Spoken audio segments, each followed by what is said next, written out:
विलोक्य देवः कृपया परिप्लुतः उत्थाप्य तच्छीर्ष्ण्यदधात् कराम्बुजम् आलाहि वित्रस्तधियां कृताभयम्। जैसे ध्रुव जी को भगवान ने गले में गाल पे शंख छुआया तो उनको सब कुछ ज्ञान हो गया, ऐसे ही यहाँ लिखा है भगवान के हाथ का स्पर्श होने से सपत्ति अभिव्यक्त परात्म दर्शन परम तत्व का अनुभव हो गया, परावाणी प्रकट हो गई और दिव्य बड़े स्तोत्र से स्तुति करने लगे। जैसे कोई बहुत बड़े ऋषि मुनि स्तुति करने लगते हैं, ऐसे ही प्रहलाद जी ने लगभग 40 श्लोकों में बड़ी सुंदर भगवान की स्तुति करी।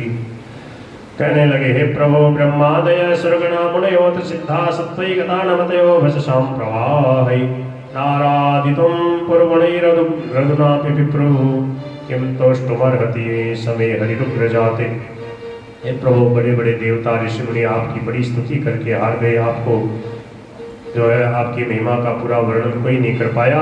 मैं तो असुर कुल में पैदा हुआ हूँ, पर मुझे ये मालूम है आप गुणों से नहीं रिझते, आप तो भक्ति से रिझते हैं। भक्त्यात् दोष भगवान गजयूत पाए, भक्ति से तो आप उस हाथी के ऊपर प्रसन्न हो गए। उसने कौन सी विद्या अध्ययन किया था? बहुत अच्छे अच्छे गुण हो पर आपकी भक्ति नहीं हो तो आप नहीं रिझते हो। हे प्रभु, मैं आपके इन विकराल दाढ़ों से, नखों से नहीं डरता हूँ, नहीं डरता। मैं तो संसार की इस माया से डर रहा हूँ। आपसे विमुख होकर के मैं संसार में फेंक दिया गया हूँ, इसलिए कृपा करो। अब मैं आपके प्यारे भक्तों का सत्संग प्राप्त करूँ और सदा आपका सानिध्य मुझे मिलता रहे। बड़ी सुंदर भगवान की स्तुति करी। भगवान ने कहा कि तू जो चाहता सो मांग ले। प्रहलाद भद्र भद्रम ते प्रीतो हम ते सुरोत्तम वरम प्रणीश्व, कुछ तो मांगो। प्रभु ने कहा, तो प्रहलाद जी ने कहा कि हे नाथ, जो आपकी भक्ति करके आपसे कुछ भी मांगता है वो भक्त नहीं है, वो तो बढ़िया है, व्यापारी है। मैंने कोई आशा से, कोई इच्छा से आपकी भक्ति नहीं करी है, मैं तो आपको चाहता हूँ, आपका प्रेम चाहता हूँ। प्रभु ने कहा कुछ मांग लो। तो कहा कि अगर आप देना ही चाहते हो तो कामानां विद्य संरोहम, मेरे कोई इच्छा ही न हो, संपूर्ण कामनाएं नष्ट हो जाए। अगर कोई छिपी हुई कामना वो भी नष्ट हो जाए। ऐसा कहते ही छिपी हुई एक अभिलाषा जागृत हो गई। प्रहलाद जी ने कहा, प्रभु, मेरे पिताजी का पतन न हो जाए, इन्होंने जीवन भर आपका जो है अपमान किया, आपसे द्रोह किया, इसलिए उनका कल्याण हो जाए। देखो भक्तों का हृदय कितना निर्मल होता है। जिन्होंने मारना चाहा, दुख दिया, उन्हीं का कल्याण चाहते हैं। प्रभु कहने लगे, मेरे लाडले भक्त, तुम्हारे जैसे भक्त बालक जिस कुल में पैदा होते हैं उनकी 21 पीढ़ियां तर जाती हैं। त्रिसप्तमी पिता भूत है पितृभि सहते नभ यत् साधुस्य गृहे जातो भगवान वही कुल पावन है। ऐसा कह करके भगवान ने प्रहलाद जी से कहा, अब आप इस राज सिंहासन पे बैठो। मेरे बैठने से ये पवित्र हो गया है। भगवान ने स्वयं अपने हाथ से प्रहलाद जी को दैत्यों के और राजा के रूप में प्रतिष्ठित कर दिया। प्रहलाद श्यामचरितम महाभागवतस्य च भक्तिर्ज्ञानम व्यक्ति च याध्यात्म यास्य हरे। जो प्रेम से इस भागवत रत्न प्रहलाद जी के चरित्र को पढ़ता, सुनता, समझता है, उसको भगवान की भक्ति प्राप्त होती है। जो इसको सुनाता है वह कर्म बंधन से मुक्त हो जाता है। धर्मो भागवता नाम से भगवान ये न गम्यते आख्यानेस्मिन् समाम्नातः आध्यात्मिकमशेषतः। इस प्रहलाद जी के चरित्र में सब प्रकार से भागवत धर्म का निरूपण किया है। कीर्तेत श्रद्धया श्रुत्वा, जो प्रेम से इसका कीर्तन करता है, जो श्रद्धापूर्वक सुनता है, वो दोनों कर्म बंधन से मुक्त होकर प्रभु को प्राप्त कर लेते हैं। बोलो भक्तवत्सल भगवान की जय। श्री प्रहलाद जी महाराज की जय। भगवान ने गजेंद्र जो है उसको ग्राह ने पकड़ लिया था तो उसका उद्धार किया। देखो भक्तों के जो चरण पकड़ते हैं उनका पहले उद्धार हो जाता है। पहले ग्राह का उद्धार किया, फिर गजेंद्र का उद्धार किया। और गजेंद्र ने जो स्तुति करी, भगवान की प्रार्थना करी, कहा इस स्तुति से जो मेरा स्तवन करेगा उसको अवश्य अंत समय में मेरी याद आएगी, वो मेरे को प्राप्त कर लेगा। भगवान का जो आश्रय लेते हैं उनकी सदा विजय होती है। जब भगवान को भूल जाते हैं तो पराजित हो जाते हैं। देवताओं ने भगवान की बताई हुई युक्ति से समुद्र का मंथन किया, और समुद्र का मंथन जब नहीं कर पाए तो स्वयं भगवान ने जो है उस वासुकी नाग को दोनों तरफ से पकड़ करके उसका मंथन किया, और उससे पहले कालकूट विष निकला। उसको भगवान शंकर से प्रार्थना करी देवताओं ने, शंकर ने विष का पान कर लिया, उसको कंठ में धारण कर लिया। बोलो श्री नीलकंठ भगवान की। और बहुत सारे रतन निकले, 14 रतन निकले। अंत में धन्वंतरी भगवान अमृत का कलश लेकर के प्रकट हो गए। दैत्य लोग उनके हाथ से उसको चपट करके भाग गए, और मैं पीऊंगा, अहम पूर्वम। देवता तो बेचारे अपना सा मुंह लेके रह गए। भगवान से प्रार्थना करी, प्रभु ने कहा चिंता मत करो, अभी मैं देखो इनको मोहित करता हूँ। भगवान मोहिनी रूप में आ गए, और उनको देखते ही राक्षस जो थे मोहित हो गए। अहो रूपम अहो धाम अहो कश्यानवम भय। कहने लगे तुम कौन हो जी, तुम कहाँ से आई हो, तुम क्या चाहती हो। का तुम कंज फलासाक्षी। भगवान भी बड़े नाटकी, कहने लगे हम तो ऐसे ही हैं घूमने फिरने वाली, आपको हमारे से क्या, आप अपना काम करो। बोले नहीं, आप हमें बहुत प्यारी लगती हो, हमारे लड़ाई है ये, आप अमृत बांट दो। बोले मैं जैसे कहूँगी वैसे करना। बोले ऐसा ही करेंगे। और तब तक देवता दौड़ते दौड़ते आ गए। बोले ये कौन है। बोले ये भी हमारे सौतेले भाई है, ये भी कश्यप के ही बेटा है, कश्यप जी के। बोले इन्होंने भी थोड़ी मेहनत तो करी है, तो बोले थोड़ा ऊपर ऊपर का इनको पिला दें, फिर आपको पिलाते हैं। बोले चलो जैसे आप करोगी। तो कहा सब नहा धो के तैयार होके बैठो। और भगवान मोहिनी जो है देवताओं को अमृत पिलाने लगे, देवताओं की तरफ ठुमके लगा रहे हैं, और देवताओं को अमृत पिलाते गए। तब एक स्वर भानु नाम का दैत्य था, उसने देखा इधर तो केवल ठुमके चल रहे हैं, इशारे चल रहे हैं, उधर तो अमृत पिलाई जा रही है। तब उसने जा करके देवता का रूप धारण करके और सूर्य चंद्रमा के बीच में से जाके बैठ गया। सूर्य चंद्रमा ने इशारा किया, प्रभो ये दैत्य है, प्रविष्ट सोमम अपिबत चंद्रार्काभ्याम च सूचित है। भगवान ने कहा ये दैत्य। बोले हाँ। बोले लो अभी इसका काम तमाम करता हूँ। चक्रेण क्षुरधारेण जहार पिबत शिर। अमृत पीते पीते वो भगवान ने मार डाला, पर अमृत उसके गले में चला गया। और उससे क्या हुआ। बोले कि उसका सिर और धड़ अलग हो गए, पर धड़ के अंदर सिर निकल आया और सिर के नीचे फिर धड़ आ गया, 2 भाग हो गए उसके। ब्रह्मा जी ने उसको ग्रहों में स्थान दे दिया, राहु और केतु 2 ग्रह और बन गए। इस प्रकार 9 ग्रह हो गए। बोलो गिरधर गोपाल की जय। पीत प्राये अमृते देवैर भगवान लोक भावन है। जब देवताओं ने अमृत पी लिया, सबके देखते देखते भगवान अंतर्धान हो गए। राक्षसों को अमृत मिला नहीं। कहने लगे वो देवी कहाँ गई। देवता बोले वो देवी नहीं थे, वो तो जनार्दन देव थे, वो तो भगवान विष्णु थे। अब तो भयंकर जो है मार काट शुरू हो गई। सब अपने अपनी जोड़ी को लेकर के युद्ध करने लगे। ये देवासुर संग्राम का यहाँ बड़ा विचित्र वर्णन किया है। इस संग्राम में बृहस्पति जी और शुक्राचार्य भी लड़ रहे हैं आपस में। गुरु जी लड़ रहे हैं, चेला लड़ रहे हैं।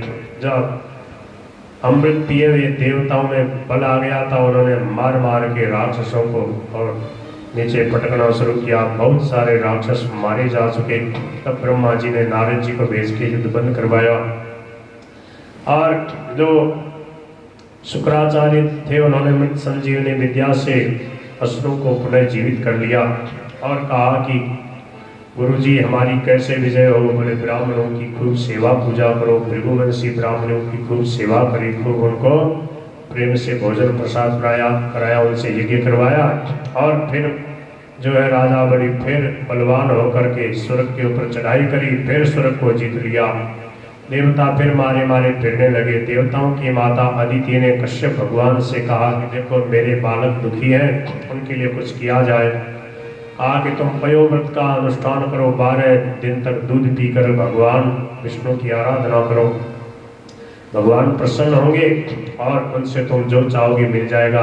अदिति माता ने ऐसा ही किया। फाल्गुन शुक्ल प्रतिपदा से लेकर त्रयोदशी पर्यंत ब्रह्मचर्य से रहे, पृथ्वी पे शयन करे, तीनों समय स्नान करे, झूठ नहीं बोले, पापियों से बात न करे, पाप की बात न करे, छोटे बड़े सब प्रकार के भोगों का त्याग कर दे, किसी भी प्राणी को किसी प्रकार कष्ट न पहुंचाए, भगवान की आराधना में लगा रहे। त्रयोदशी के दिन विधि जानने वाले ब्राह्मणों के द्वारा भगवान विष्णु को पंचामृत से स्नान करावे। इस प्रकार बड़ा सुंदर वर्णन किया है। भगवान की पूजा में आदर बुद्धि रखते हुए केवल प्रयोवृत्ति रहकर यह व्रत करना चाहिए। तो जैसे कहा वैसे ही उन्होंने किया और बहुत जोर का उत्सव बनाया। जब वह व्रत सिद्ध हो गया, भगवान प्रसन्न हुए, बोले क्या चाहते हो? बोले आप जैसा बालक चाहती हो जो मेरे बालकों की रक्षा करे। प्रभु ने कहा मेरे जैसा कोई नहीं, मेरे जैसा तो मैं ही हूँ। बोले आप ही पधारो। तो भगवान ने कहा ठीक है। और भगवान शुभ अवसर पे भाद्रपद शुक्ला द्वादशी के दिन अभिजित मुहूर्त में अदिति के यहाँ भगवान प्रकट हो गए। बोलो श्री वामन भगवान की।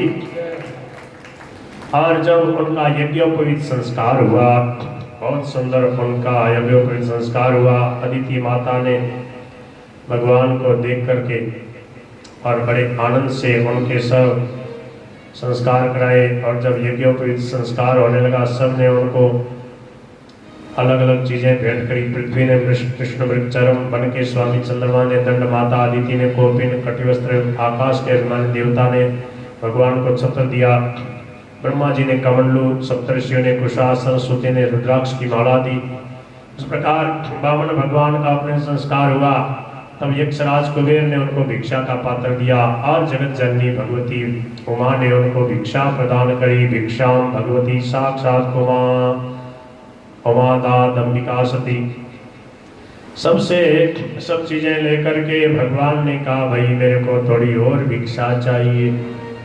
बोले कि कहाँ मिले? अब चलो राजा बलि यज्ञ कर रहे हैं, उनके यहाँ चलते हैं। और भिक्षा मांगने के बहाने से भगवान राजा बलि के यहाँ पर पधारे। जैसे ही छोटे से बटुक ब्रह्मचारी वामन भगवान को अपने यज्ञ में आया हुआ देख करके राजा बलि बड़ी प्रसन्न हो गए और सोचने लगे आज मेरा यज्ञ सफल हो गया, ऐसे तेजस्वी महापुरुष पधारे हैं। राजा बलि उठ करके आए, स्वागत सत्कार किया और कहने लगे स्वागतम ते नमस्तुभ्यं ब्रह्मन् किं करवामते ब्रह्मर्षिणां तपः साक्षात् मन्ये त्वार्य वपुर्धरम्। आज मुझे ऐसा लगता है ब्रह्मर्षियों का तप ही साक्षात आपके रूप में आ गया है। आज मेरे पितर तृप्त हो गए, आज मेरा कुल पवित्र हो गया, आज मेरा यज्ञ सफल हो गया जो आप जैसे संत मेरे यहाँ पधारे। अद्य न पितरस्तृप्ता अद्य न पावितं कुलम अद्य शिष्ट क्रतुर्यं यद् भवान् आगतो गृहान्। बताओ मैं आपकी क्या सेवा करूं? आपकी जो इच्छा हो सो बता दो। बताओ यद यद वटो वांछसि तत्प्रतीच्छ मे त्वामर्थिनं विप्रसुतानुतर्कै। मेरे मन में आता पहले तो आपका एक सुंदर सी ब्राह्मण की कन्या से विवाह करवा दो, फिर आपको बहुत सारी पृथ्वी, बहुत सारा सोना, बहुत सुंदर आपको घर बनवा दो और फिर बढ़िया बढ़िया आपको भोजन करवा दूं। बताओ आपकी क्या सेवा करूं? आपको हाथी चाहिए, घोड़ा चाहिए, रथ चाहिए? बोले मुझे कुछ नहीं चाहिए, हम तो संतोषी ब्राह्मण हैं, कुछ तो कहो। बोले पदानि त्रीणि दैतेन्द्र संवितानि पदाम। मेरे पैर से 3 पृथ्वी भूमि, बस हमें इतना चाहिए, इतने से ही हम संतोष कर लेंगे। नान्यते काम ये राजन, कामनाओं का तो कोई अंत नहीं है, इसलिए बस इतना दे दो। बलि जी ने कहा वो बातें तो अभी तुम बहुत बड़ी बड़ी बना रहे थे और हो तो तुम बालक ही। अच्छा तो हमारे यहाँ बड़े बड़े राक्षस हैं, उनके चरणों से आप नाप लो। बोले नहीं, पदत्रयम वृणीमि, मेरे चरणों से नापूंगा। बोले ठीक है। उसी समय शुक्राचार्य जी आए, बोले कि क्या कर रहे हो? बोले कि ये ब्रह्मचारी जी पधारे, इनका स्वागत सत्कार कर रहे हैं। बोले ये ब्रह्मचारी नहीं है तो ये सवै रोचने साक्षात भगवान विष्णु रप्यय है, ये भगवान विष्णु है, ये छलिया है, देवानाम कार्य साधक, ये देवताओं का काम बढ़ाने के लिए आया है, तुम्हारे से सब कुछ लूट कर ले जाएगा, देवताओं को दे देगा। बोले कुछ भी हो, हमने प्रतिज्ञा करी है, हम तो देंगे। बोले कि मना कर दो। क्यों? बोले कुछ जगह झूठ बोलना निंदित नहीं माना जाता है। स्त्री सूर नर में विवाहे च प्रत्यर्थे प्राण संकटे।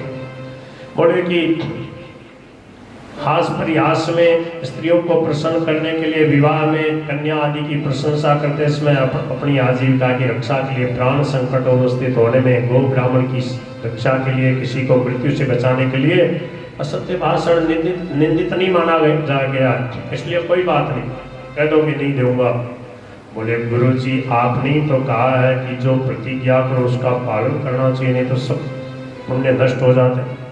बोले मेरे को ज्ञान सिखाता, मैं तेरे को तेरा गुरु हूँ, मैं तेरे को बता रहा हूँ सब कुछ छीन लेंगे। बोले भले ही छीन लो, मैं तो इनको दूंगा। बोले जा, शरीर से विहीन हो जाएगा, श्राप दे दिया।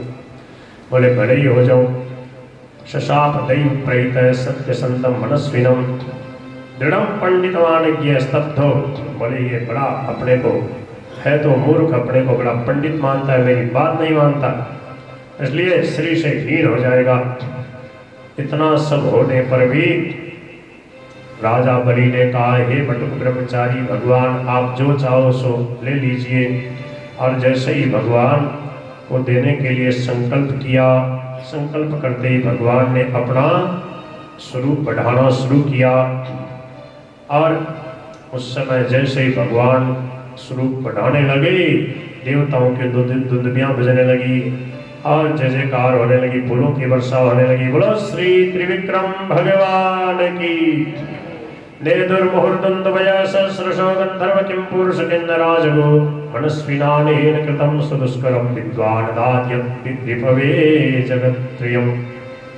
सब लोग राजा बलि की प्रशंसा करने लगे कि देखो कितने बड़े मनस्वी हैं, इन्होंने भगवान को सब कुछ दे दिया। भगवान ने 2 ही चरण में सब कुछ नाप लिया और कहा अब बता तीसरा चरण कहाँ रखूं। बोले कि महाराज धन से धनी बड़ा होता है, इसलिए तीसरा चरण मेरे माथे पे पधरा दो।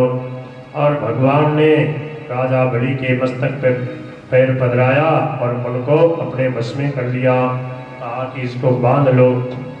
राजा बलि को बांध लिया गया।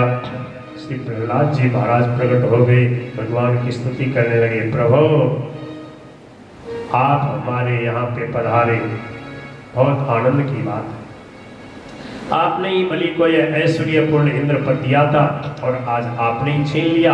आपका देना जैसा सुंदर है वैसा ही लेना भी सुंदर है। मैं समझता हूँ कि आपने इस पर बड़ी भारी कृपा की है, जो आत्मा को मोहित करने वाली राज्य लक्ष्मी से इसे अलग कर दिया। प्रहलाद जी महाराज आए, राजा बलि ने उनको प्रणाम किया है। विंध्यावली ने बहुत सुंदर बात कही। राजा बलि की पत्नी विंध्यावली कहती, प्रभु ये जो इन्होंने अपने को स्वामी माना और ये कह रहे थे कि मैं आपको दे रहा हूँ, यही एक प्रकार से ज्ञान है। हम क्या दे रहे हैं, सब कुछ तो आपका ही है। भगवान बड़े प्रसन्न हो गए। ब्रह्मा जी वहाँ पर पधारे और ब्रह्मा जी ने कहा, प्रभु आप ही संपूर्ण प्राणियों के जीवन दाता हैं, आज आप इसे छोड़ दीजिए। आपने इसका सर्वस्व तो ले लिया, अब यह दंड का पात्र नहीं रहा है। भगवान उनके ऊपर बड़े प्रसन्न हो गए और कहने लगे कि मैं इसके उदार भाव से बड़ा प्रसन्न हूँ, मैं आशीर्वाद देता हूँ, ये आगे आने वाले इंद्र यही होंगे। इंद्रसेन महाराजा याई भो भद्रमस्तुते सुतलम स्वर्ग भी प्रार्थ्यम। अब मैं इसको सुतल लोक का राज देता हूँ और इंद्र की जो दी संपत्ति थी उनको वापस दे दी। इंद्र से भी विशेष भोग राजा बलि के यहाँ सुतल लोक में है। भगवान उसकी प्रार्थना से वहाँ पर आज भी छड़ीदार बन करके उनको दर्शन देते हैं और वहाँ पर भक्तमाल की कथा होती है। कभी राजा बलि सुनाते हैं, कभी भगवान वामन भक्तों का चरित्र सुनाते हैं। बोलो श्री वामन भगवान की जय, भक्तवत्सल भगवान की जय। भगवान ने पृथ्वी के बीजों की रक्षा करने के लिए, सप्तर्षियों को दिव्य ज्ञान प्रदान करने के लिए मत्स्य रूप में अवतार धारण किया। बोलो श्री मत्स्य भगवान की जय। भगवान के बहुत अच्छे अच्छे धर्मात्मा राजाओं का चरित्र है। 9वें स्कंद में सूर्यवंश में एक से एक विलक्षण भक्त राजा हुए। इनमें श्री अमरीश जी महाराज सबसे अप्रतिम, सबसे अलग ही है और इन्होंने अपने मन को, वाणी को, शरीर इंद्रियों को, सबको भगवान की भक्ति में लगा रखा था। इतनी बड़ी संपत्ति होने पर भी इनका मन सदा भगवान की सेवा पूजा में लगा रहता था। और इनकी जो छोटी रानी आई वो इनसे भी विलक्षण भक्त थी। वो तो महाराज दिन रात भगवान की सेवा पूजा में लगी।